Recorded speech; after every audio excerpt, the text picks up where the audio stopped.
ኢየሱስን አገኘ ብሎ ከእነሱ ጋር አብረው የነበረው ወታደር ሰቀሉት። ወታደሩን ይሰቀሉት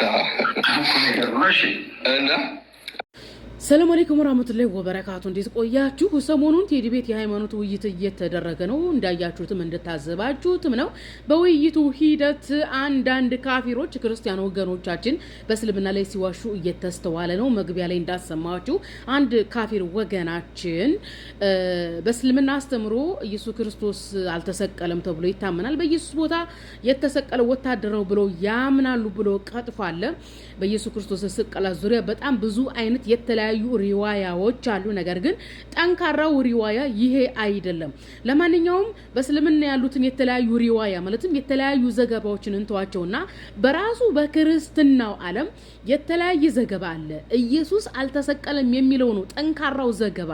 ነገር ግን በምርጫ በጣም ጥቂት መረጃ ያላትን ተሰቅሏል የምትሏን ብቻ መርጠው አንጠልጥለው መጥተዋል። እንግዲህ የክርስትና ሃይማኖት አባቶች ልክ ኢየሱስን ቀሳውስትና መነኮሳቶች ናቸው ፈጣሪ ያደረጉት በእጅ ብልጫ እንዳልኳችሁ ሁሉ ኢየሱስ ተሰቀለና አልተሰቀለም የሚል ትርክት አለ።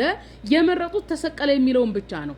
ኦኬ፣ ያልተሰቀለበትን በቃ አጥፍተውታል በምርጫ ማለት ነው። የራሳቸው ታሪክ ነው። የራሳቸው የሃይማኖት አባት የራሳቸው ስኮላል ምር እንደሚል ያሰማችሁ በጣም የታወቁትን ዋና ዋናዎችን ብቻ ላንብብላችሁ እና ያኔ ብትኖሩ ኖሮ የትኛውን ትመርጡ ነበር? እስኪ ለራሳቸው የቤት ስራ ውሰዱ። አንደኛ የቶማስ ወንጌል የሚባል ነበረ። ሁለተኛ የእንድሪያስ ወንጌል፣ ሶስተኛ የፊልጶስ ወንጌል፣ አራተኛ የማርቆስ ወንጌል፣ አምስተኛ የማቴያስ ወንጌል፣ ስድስተኛ የዕብራውያን ወንጌል፣ ሰባተኛ የመርቅያን ወንጌል፣ ስምንተኛ የግብፃውያን ወንጌል፣ ዘጠነኛ የባሲሊዲስ ወንጌል፣ አስረኛ የእውነት ወንጌል ጎስፔል ኦፍ ትሩዝ የሚሉት፣ 11ኛ የማርያም ወንጌል፣ 12ኛ የአራቱ ሰማያውያን ኃይላት ወንጌል፣ 13ኛ የይሁዳ ወንጌል፣ 14ኛ የሉቃስ ወንጌል፣ 15ኛ የናዝራውያን ወንጌል። ታከታችሁ አይደለም? 16ኛ የኢዮናውያን ወንጌል፣ 17ኛ የ12ቱ ወንጌል፣ የያዕቆብ ወንጌል፣ ወደ 25 ቢያንስ ዋና ዋና ይሰራጩ ነበር። ከነዚህ መካከል እነዚህ ሁሉ ውድቅ ሆነው ለምን አራቱ ብቻ ተመረጡ? ሁሉም ከነዚህ መካከል እነዚህ ሁሉ ውድቅ ሆነው ለምን አራቱ ብቻ ተመረጡ? ሁሉም ስህተትና ችግር ያለባቸው ሆነው አይደሉም። ግን ከአራቱ ውጭ የነበሩት በጣም ብዙዎቹ የክርስቶስን ሕማማት በግልጽ አያነሱም ነበር። ዋና ችግራቸው ያ ነበር። ለምሳሌ የቶማስ ወንጌል የመሳሰለው ይሄ ዘኢንፋንሲ ጎስፔል የሚባለው በጣም ትኩረት የሚያደርገው በጌታችን የልጅነት ዘመኑ ላይ ነው። ጌታችን ተአምራትን ማድረጉን ይናገራል። ጭቃውን ዲያቆኑን እንደሰማችሁት እንደውም ሲጀምር ምንድነው ያለው? የትኛውን ትመርጦ ነበረ አለ። አልተሰቀለም የሚለውን ወይስ ተሰቀለ የሚለውን? ምክንያቱም በክርስትና ታሪክ ሁለት አይነት እይታ ነበረ፣ አልተሰቀለም የሚልና ተሰቀለ የሚል። ነገር ግን የክርስትና ሃይማኖት አባቶች ተሰቀለ የምትሏን በጣም ጥቂት መረጃ ያላትን ብቻ መርጠው የታጨቀ መረጃ አጥጋቢ መረጃ ያለውን አልተሰቀለም የሚለውን ድምጥማጡን አጠፉት። በነገራችን ላይ አሁን ላይ ህዝበ ክርስቲያኑ ብሉይ ኪዳንና አዲስ ኪዳን ብሎ መጽሐፍ አድርጎ የሚጠቀምበትን አንድ ላይ አዘጋጅተው ለህዝብ የሰጡት በካርቴጅ ጉባኤ በ397 ያኒ ኢየሱስ ክርስቶስ ካረገ ከ400 ዓመት በኋላ ነው። አስባችሁታል? ስለዚህ በክርስትናው ታሪክ አልተሰቀለም የሚል ነበረ። እንግዲህ የቤተ ክርስቲያን መነኮሳትና ቀሳውስት ምን ሰይጣን መጥቶ በጆሮአቸው ሹክ እንዳላቸው አናቅም። አልተሰቀለም የሚለውን ጥለው የራሳቸውን ስሜትና ሐሳብ ፍልስፍና ተከትለው ተሰቀለ የሚልበትን ለዛውም በጣም አነሳ መረጃ ያለው ነው የመረጡት።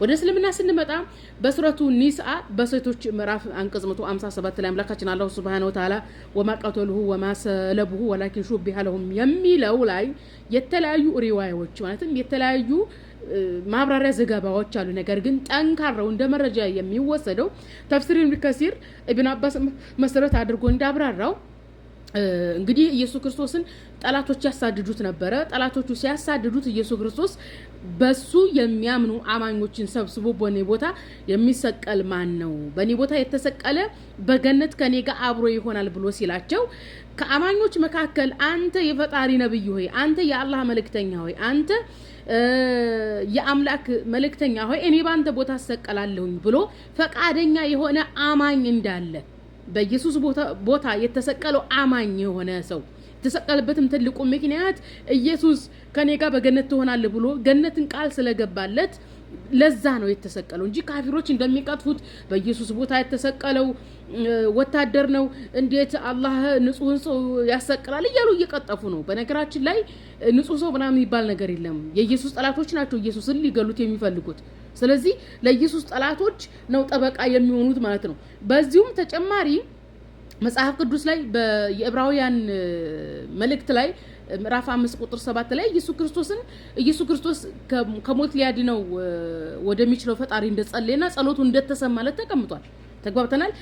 በማቴዎስ ወንጌል ምዕራፍ 16 ከቁጥር 20 ምናምን ጀምራችሁ ስታነቡት ጴጥሮስ ኢየሱስ እንዲሰቀል አይፈልግም ነበረ። ልክ የኢብን አባስን ሪዋያ እንደነገርኳችሁ በኢየሱስ ቦታ አማኞች ናቸው ገነት ለመግባት የተሰቀሉት እንዳልኩት ጴጥሮስ ያን የኢየሱስ አማኞች ማነው በኢየሱስ የሚያምኑ የኢየሱስ ተከታዮች ኢየሱስ እንዲሰቀል አይፈልጉም ነበር። ጌታ ሆይ አድርስብህ ሲሉ ነበር። ስለዚህ መምህራቸው ነው፣ ነብያቸው ነው፣ አለቃቸው መምህራቸው አንዳይች ነገር እንዳይሆንባቸው በሱ ቦታ ኃላፊነትን የወሰዱ አማኞች እንዳሉ ነው እንግዲህ ተፍሲር ቢከሲር በኢብን አባስን መሰረት አድርጎ ያብራራው ማለት ነው። እናም መጽሐፍ ቅዱስ ላይ ኢየሱስ ክርስቶስ የተያዘበት ነገር ወንጀል ነው። ምክንያቱም ስለ ኢየሱስ ተነገሩ የሚሉ ትንቢቶች ራሱ እግዚአብሔር ምንድነው የሚለው ጠላቶችን ከእግር ስር አድርግልሃለሁ ነው የሚለው። ኢየሱስን ሲያሳድድ የነበረው ምንድነው? ጠላት ነው። ኢየሱስን ሲያሳድድ የነበረው ምንድነው? ሰይጣን ነው። የዮሐንስ ወንጌል ምዕራፍ 8 ከ40 ጀምራችሁ ስታነቡ እኔን ሊገድለኝ የሚፈልገው ሰይጣን ነው ብሏል። እንደውም ሉቃስ ወንጌል ላይ በአስቆርቱ ይሁዳ ላይ ሰይጣን ገባበት ነው የሚለው። ተግባብተናል። ስለዚህ ካፊሮች ለሰይጣን ጠበቃ ሆነው ነው እንግዲህ እስልምናን የተሳሳተ ለማስመሰል ወይም ስቅላቱን የተሳሳተ ለማስመሰል የሚያመጡት። በነገራችን ላይ ኢስላም ኢየሱስን አልተሰቀለም የሚለው ሰይጣን ተዋርዷል እያለ ነው በቀጥታ። ልክ ሙሴ ቀይ ባህርን እንደከፈለው ተአምራት ነው። በነገራችን ላይ አምላካችን አላህ ሱብሃነሁ ወተዓላ በተአምራቱ ኢየሱስ አትርፎታል። ልክ ሙሴን በተአምራቱ ቀይ ባህርን እንዲሻገር እንዳደረገው ልክ በተአምራቱ ዮናስ በአሳ ነባሪ ውስጥ 3 ቀን እንዳደረው እንደዛ ነው የሚለው። አሁን ካፊሮች በጣም የሚያስቁኝ ይመጡና ሳይንስ እንደዚህ ብሎ ታሪክ እንደዚህ ብሎ እንዴ ሳይንስና ታሪክ ሙሴ ቀይ ባህርን ከፈለ ብለው ይላሉ እንዴ? አይሉም እኮ። ሳይንስና ታሪክ አሳ ነባሪ ውስጥ ነበር ዮናስ ብሎ ይላሉ እንዴ? አይሉም እኮ እንዴ። እኔ እኮ ግርም የሚለኝ ኢየሱስ ክርስቶስ ነብይ ነው። በፈጣሪ ተአምር የተወለደው በፈጣሪ ተአምር ጠላት ሰይጣን ሳይገርለው ወደ ሰማይ አድርጓል ብለን ነው የምናምነው። ታሪክ ብላችሁ የምትሮጡት ታሪክ የሆነ አንድ የቀበሌ ወይም የሆነ ጎሳ አለ፣ ጎሳዎች አለ፣ የጎሳ ሊቀመንበር አደረጋችሁት እንደ ኢየሱስን። የሆነ የጎሳ ሊቀመንበር ከጠላቶቹ ጋር ተጣልቶ ቡጥቡጥ ምናምን ፈጥሮ ምናምን አስመስለው እኮ ነው የሚያሩት እኮ ካፊሮች። ግርም እኮ ነው የሚለው። ለማንኛውም መጽሐፍ ቅዱስ ይነበብ ዕብራውያን 5:7 ላይ በደንብ ትኩረት ተደርጎ ይነበብበት። ሉቃስ ወንጌል 22 ከ41 ጀምሮ ያለው ይነበብ። እንግዲህ ኢየሱስ ክርስቶስን መልአክ ይጠብቀው ነበር ተብሏል። እንግዲህ የኢየሱስ ጠላት ማለትም ሰይጣን መልአኩን አሸንፎ ነው ኢየሱስን እንዲሰቀል ያደረገው ማለት ነው። እንደዚሁም የማቴዎስ ወንጌል ምዕራፍ 16 ከ21 ጀምራችሁ ስታነቡት እንግዲህ ጴጥሮስ ኢየሱስ እንዲሰቀል አይፈልግም። ተፍሲር ኢብን ከሲር ኢብን አባስ መሰረት አድርጎ እንዳብራራው ኢየሱስ እንዲሰቀል ያልፈለገ አማኝ በኢየሱስ ቦታ እንድትሰቀል የተሰቀለበትም ትልቁ ምክንያት ከኢየሱስ ጋር በገነት እንዲሆን ስለፈለገ ነው። ደግሞም ተአምር ነው። ያኒ ለነብያቶች ተአምር እንደሚያደርግ አምላካችን አላህ ሱብሃነሁ ወተዓላ ስለ ተአምር ነው ቁርአን የሚያወራው እንጂ ካፊሮች እንደማወርት ስለ ሳይንስ ወይም ስለ ታሪክ አይደለም። ታሪክን መሰረት አድርገን እናወራለን የሚሉ ከሆነ በታሪክ አይሁዶች የኢየሱስ ጠላቶች ናቸው።